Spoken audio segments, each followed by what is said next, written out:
Bonjour. La dernière fois, nous avons vu que le mot Église apparaît dans tout le Nouveau Testament. En fait, le Nouveau Testament mentionne 115 fois le mot Église. Mais n'est-ce pas bizarre que le mot Église n'apparaît que en Matthieu, dans les 4 évangiles, que Matthieu mentionne le mot Église et que 3 fois, on a l'impression que Marc, Luc et Jean n'étaient pas inspirés de la part du Seigneur de mentionner l'Église.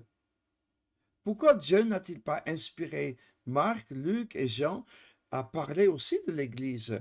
Si l'Église est tellement importante que nous le trouvons à 111 fois à partir des Actes des Apôtres, nous le voyons en dizaines de fois en Actes des Apôtres, 20 fois en fait, en Actes, en, euh, en 1 Corinthiens, une vingtaine de fois aussi en Apocalypse. Pourquoi les 4 évangélistes parlent-ils jamais aussi peu de l'Église? En fait, jamais pour Marc, Luc et Jean, et que Matthieu qui mentionne brièvement l'Église. Voyons encore ces passages. Nous avons ici, en Matthieu 16, la confession que Pierre a donnée, et Jésus qui dit, tu es Pierre, Pétros, c'est-à-dire un caillou, et sur cette pierre, Petra, en grec le mot Petra, mot féminin, qui parle d'un rocher. Et ben, qui est le rocher en dehors de notre euh, Dieu, hein? Qui est le rocher en dehors de l'Éternel, dit le psalmiste. Et Jésus dit, ben, sur cette pierre, je vais construire ce rocher, je vais construire mon église. Une seule fois. Personne ne va dire, qu'est-ce que c'est l'église? Non. Et après, on le voit encore en Matthieu 18, le verset 16 à 17, pardon. Nous le trouvons si quelqu'un n'écoute pas parce qu'il est dans le péché, ben, dis-le à l'église. Et s'il refuse d'écouter l'église, ben, qu'il soit comme, pour toi comme un païen, un publicain. Mais il n'y a personne qui va dire, mais qu'est-ce que l'église? Comment pouvons-nous euh, le refuser et le dire à l'église si nous ne savons pas ce qu'est l'église? Donc, c'est quand même bizarre que personne ne pose cette question et pourquoi, en fait, il n'y a que Matthieu qui mentionne l'Église. Est-ce que c'était pas important pour Marc, pour Luc et pour Jean?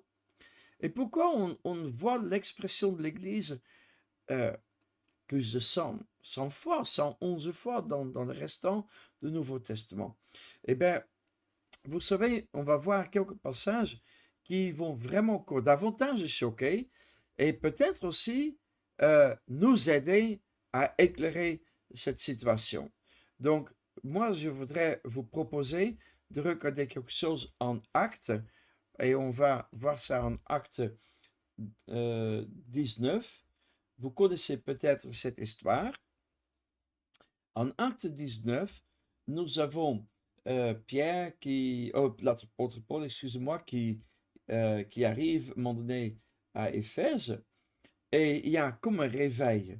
À un moment donné, on lit qu'il y a plein de gens qui vont brûler des livres de sorcellerie, et il y a plein de gens qui vont venir au Seigneur.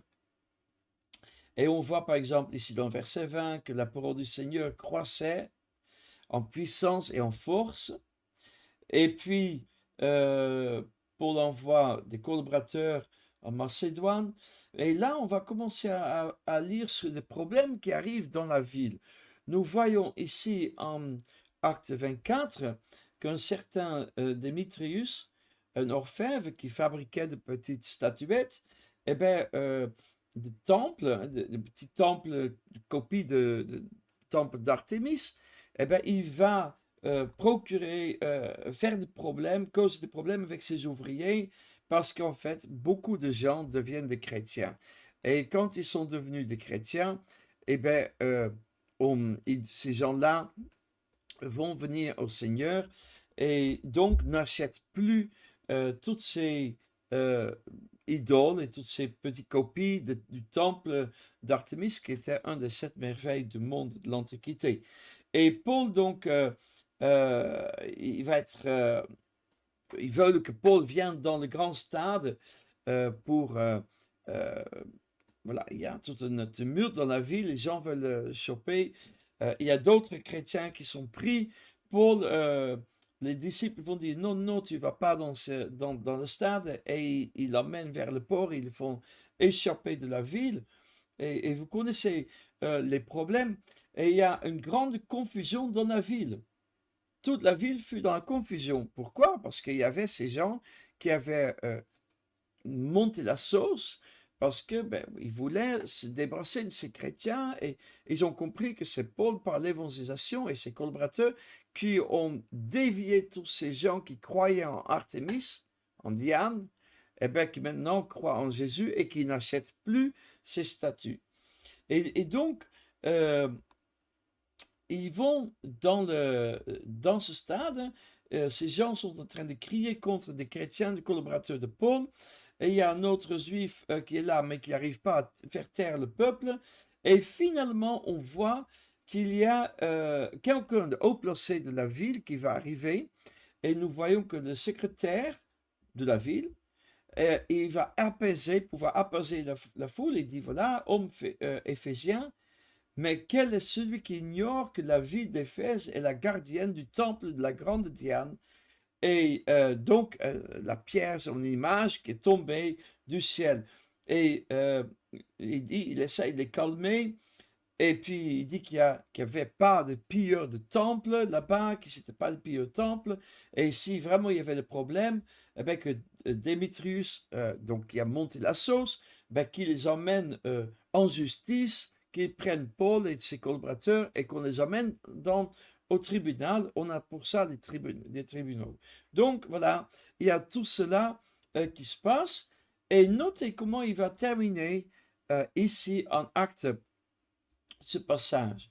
Il va dire que il y a donc ces questions légales qui se règlent dans une assemblée légale, c'est ce qu'il dit, ici dans le verset 39, et il continue à dire, ce secrétaire de la ville, c'est un païen, c'est pas un chrétien, c'est quelqu'un, un administrateur de la ville, comme un maire ou un adjoint-maire, quelqu'un qui essaye de calmer les problèmes ce qui se passe dans cette ville, n'est-ce pas? Et il dit, nous risquons en effet d'être accusés de sédition, de division dans la ville, à cause de Paul, pour ce qui s'est passé aujourd'hui, puisqu'il n'existe aucun motif qui nous permette de justifier cet attroupement. Vous avez emmené ces gens, vous êtes tous venus dans le stade, vous avez crié pendant 2 heures contre les diables d'Éphèse, mais pourquoi en fait? Il n'y a rien de concret, et en fait vous êtes en train de troubler la ville. Et donc, il dit, s'il y a vraiment un problème, allez au tribunal et on va régler cette affaire. Et puis, après ces paroles, dit le verset 40, vous voyez ici, après ces paroles, il congédia l'assemblée. Tout le monde doit partir, et c'est la fin du chapitre 19. Alors, notez ce mot assemblée. Je l'ai marqué là, souligné en rose. Et on va voir ce mot. Écoutez, regardez avec moi, comme ça, vous voyez en effet ce que ça signifie. On va vers les textes en anglais. Et ici, on a ce mot assembly. Bon, là, c'est le verset 41. Dans ma Bible, ça termine verset 40. Il y a un petit décalage avec la Bible anglaise, mais c'est le même texte. Et on voit ici, j'ai 1577. Dans la dernière vidéo, vous avez déjà vu ce chiffre. Ça correspond à la concordance Strong qui a référencié tous les mots de la Bible avec un G, donc ça commence c'est tous les mots en grec. Avec un H, c'est tous les mots qui figurent dans la Bible en hébreu. Et donc, on va voir ce mot dans le dictionnaire. Je vais le mettre là. Je vais essayer de le rentrer dedans. Tac. Et vous voyez encore une fois, ici en dessous, que c'est bien le mot ecclésia. Oui, il y a ici le mot ecclésia. Ce même mot que Jésus a employé, en tout cas que Matthieu a écrit en grec, dans son évangile. Tu es Pierre, et sur cette pierre j'écris, je construis mon ecclésia, mon église. Voilà, le même mot. Mais attendez, attendons. Est-ce que on n'est pas ici en face des gens non chrétiens? Qui parle ici dans cette histoire? Est-ce que c'est des chrétiens qui parlent? Non. Vous avez suivi avec moi le texte. On est en Acte 19, on a l'histoire que toute la ville est en train de crier contre Paul et contre tous les chrétiens qui travaillent avec lui. Ils ont emmené Jason là dans le stade. Il y a Alexandre et tous ces gens sont en colère contre les chrétiens et surtout contre Paul. Et ils aimeraient avoir Paul et lui faire la peau. Et pendant qu'il y a tout ce tumulte qui est là, tous ces gens dans le stade, et moi-même j'ai mis mes pieds dans ce stade, c'est un des plus grands, si ce n'est, je crois que c'est le plus grand amphithéâtre romain dans tout l'Empire romain qui est encore là. Je crois que ça peut contenir 20 000 personnes ou quelque chose comme ça. En tout cas, c'est très grand. Et là, on a un tumulte, et puis finalement, il y a un secrétaire de la ville, un dirigeant de la ville, un adjoint-maire d'Éphèse, une ville qui avait 250 000 habitants environ, qui va venir dans le stade pour calmer le jeu, pour, qu'est-ce qu'il dit? La Bible dit, en français, dit, pour congédier le peuple, pour dire, partez d'ici, rentrez chez vous. Mais il utilise quoi comme mot? Luc, qui a écrit le livre des Actes des Apôtres, et qui n'a pas employé le mot église, ecclésia, dans son évangile, n'est-ce pas? Parce que Luc, il a écrit un évangile pour cet excellent Théophile, ce monsieur qui était donc bien estimé. Et il écrit un deuxième livre, il le dit en acte 1, et il écrit à la même personne, regardez, je vais vous le montrer si vous voulez. Théophile, j'ai parlé dans mon premier livre de tout ce que Jésus a commencé de faire et d'enseigner dès le commencement. C'est quoi le premier livre? Le premier livre, c'est l'évangile selon Luc. Et dans le premier livre, il dit, dans le premier livre, j'ai écrit tout ce que Jésus a commencé de faire et d'enseigner dès le commencement. Oui, mais comme j'ai dit, Jésus n'a pas enseigné sur l'Église. Parce que, comment je peux le savoir? Il le dit ici. Il a commencé dans son premier livre, donc qui est l'Évangile selon Luc, tout ce que Jésus a commencé de faire et d'enseigner. Donc, il n'a rien laissé d'important dans ce premier livre d'évangile, l'évangile selon Luc. Et pourtant, il n'a pas mentionné le mot église, et il n'a pas mentionné ce qu'est l'église, contrairement à Matthieu qui a encore mentionné l'église juste 3 fois dans son évangile. Mais là, ici, c'est toujours la même personne, Luc. Luc n'a pas parlé de l'Église dans son évangile. Pourtant, il dit en Actes qu'il a qu'il a expliqué dans son premier livre, qu'il a antérieurement envoyé aussi à Théophile, il a dit, j'ai expliqué tout ce que Jésus a commencé de faire et d'enseigner. Donc visiblement, Jésus n'a pas parlé de l'Église, puisqu'il n'a pas mentionné l'Église à Théophile dans son premier livre, qui est l'Évangile de Luc. Mais dans son deuxième livre, on va lire soudainement le mot Église de sa plume à lui. Il va marquer le mot Église pour des non-chrétiens. Des non-chrétiens qui sont en train des gens, des ennemis de l'Évangile, qui sont fâchés parce qu'il y a des chrétiens qui n'achètent plus de statuettes et de petites images de temples de Diane. Et pour ces gens-là qui sont réunis, il va dire le mot Église. Il n'y a pas quelque chose. Combien de gens vont dire, mais hé Luc, il n'y a pas quelque chose qui cloche auprès de toi?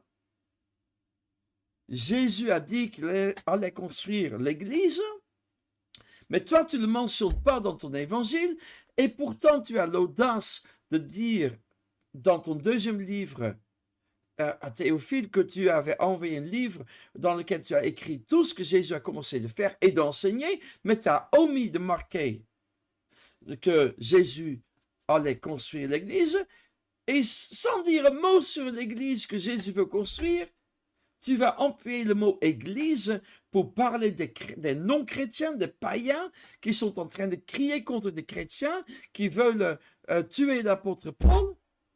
Et pour eux, tu vas employer le mot Église. Mais qu'est-ce qui t'arrive, Luc?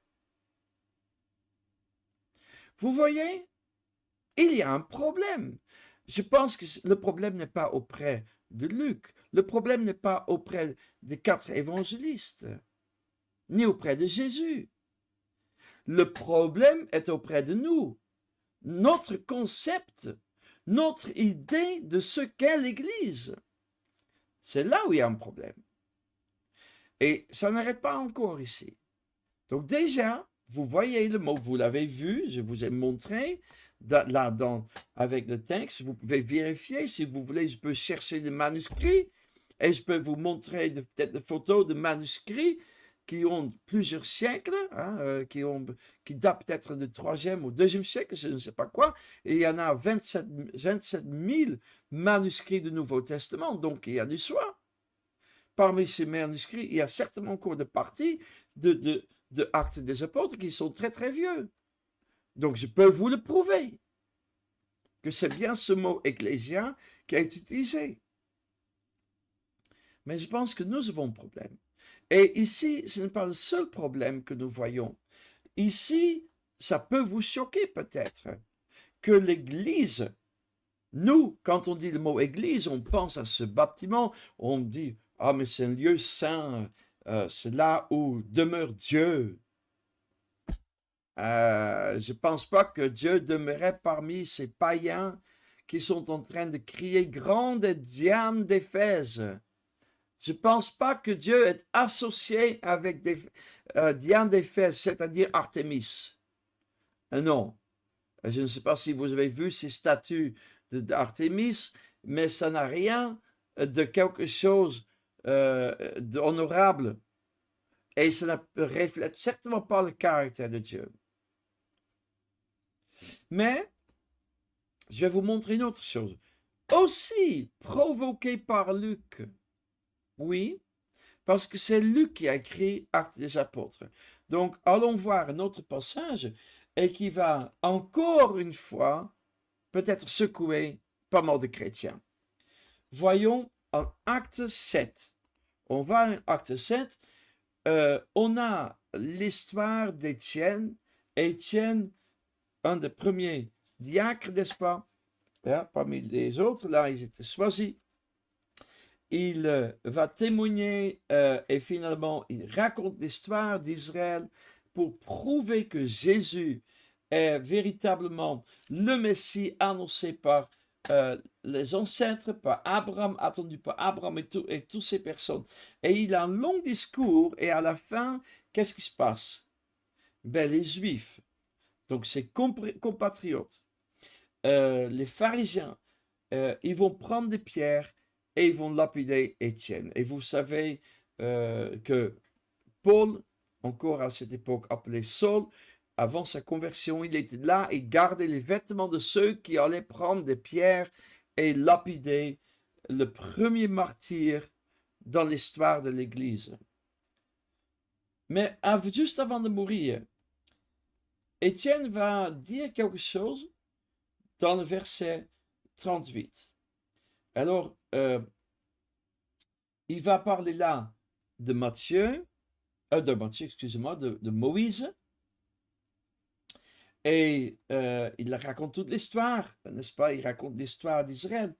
Et on voit ici que c'est lui qui fit sortir d'Égypte avec des miracles, avec des prodiges, et qu'ils ont marché pendant 40 ans dans le désert. Vous le voyez ici, verset 36. Hein, ils sont passés par la mer Rouge au désert pendant 40 ans. Et là, on voit bien, on parle bien de Moïse, hein, c'est bien Étienne. Tout son discours est marqué.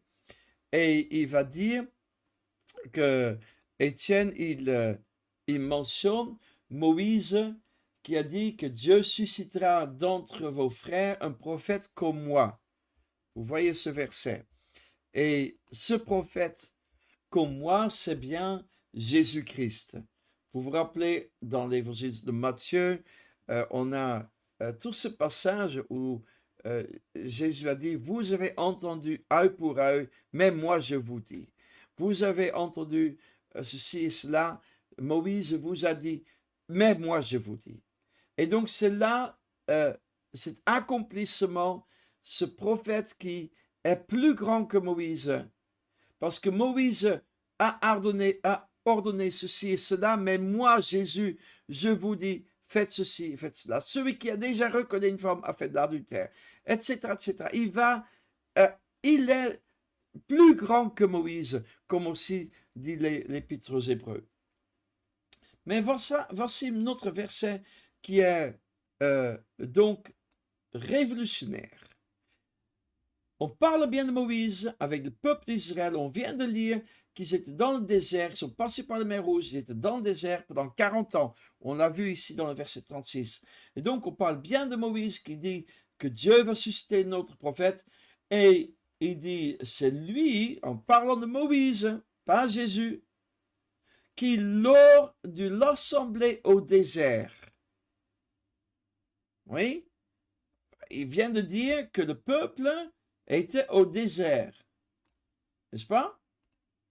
Donc, que lors de l'assemblée au désert, étant avec l'ange qui lui parlait sur la montagne de Sinaï, vous voyez donc, on est bien dans l'histoire de Moïse qui était sur le mont de Sinaï et qui est revenu avec le peuple sur le mont Sinaï et qui parle avec Dieu et avec nos pères, dit-il, avec donc les anciens, reçu des oracles vivants, c'est-à-dire les 10 commandements, pour nous les donner. Oui, l'apôtre Jean dit que la loi a été donnée par Moïse, mais que la grâce et la vérité sont venues par Jésus-Christ, en Jean 1, il me semble, verset 17. Mais donc là, on est bien dans le contexte de Moïse. Ce verset parle de Moïse. Mais notez le mot assemblée au désert. Regardez, si je retourne vers là les notes avec les mots en grec, la Bible King James, donc la version de la Bible anglaise, a quoi comme mot ici? Vous le voyez? Church. Église. En effet, vous voyez encore 1577, le même mot, ecclésia, est utilisé ici. Ça veut dire quoi? Ça veut dire que cette assemblée, ici le mot assemblée, en fait c'est le mot ecclésia. Église. L'église, assemblée. On peut se poser la question pourquoi en Matthieu 16 et en Matthieu 18, les traducteurs de nos Bibles en français ont choisi le mot église, tandis que un peu plus tard, ici, en Acte 7, le même mot apparaît et soudainement, on va employer le mot assemblée. C'est le même mot église qui est utilisé ici. Et ça peut choquer. Parce qu'il y a des gens qui vont dire, mais l'église, mais Jésus a construit l'église. Il n'y avait pas l'église avant. C'est faux. Ici, par la bouche d'Étienne, inspiré aussi par Luc, le même Luc, qui n'a pas utilisé le mot église dans son évangile, mais qui l'utilise de manière radicale dans Actes des Apôtres, hein, il a utilisé le mot église ici, tout comme dans le chapitre 19, en parlant des païens. Et là, c'est une assemblée au désert, mais quelle assemblée? Ben, ceux qui étaient avec Moïse, ben, disons 1500 ans avant Jésus-Christ. Donc, Jésus qui dit, j'ai bâti mon église, et nous qui pensons, ah ben, l'église, c'est Jésus qui a fondé l'église, avant, il n'y avait pas l'église. Mais c'est quoi alors? Le mot église est là. L'église est là. Vous le voyez, c'est sous vos yeux. Mais si vous ne me croyez pas, prenez un autre texte, je peux vous le montrer pour ceux qui connaissent le grec. Ben, si je vais ici, le grec Nouveau Testament, regardez. On va chercher. Voilà, j'ai déjà trouvé. Vous voyez là? Ecclésia. Eh oui, le mot est là. Donc, c'est à nous d'être renouvelés dans nos pensées pour comprendre ce que la Bible veut dire par rapport au mot Église.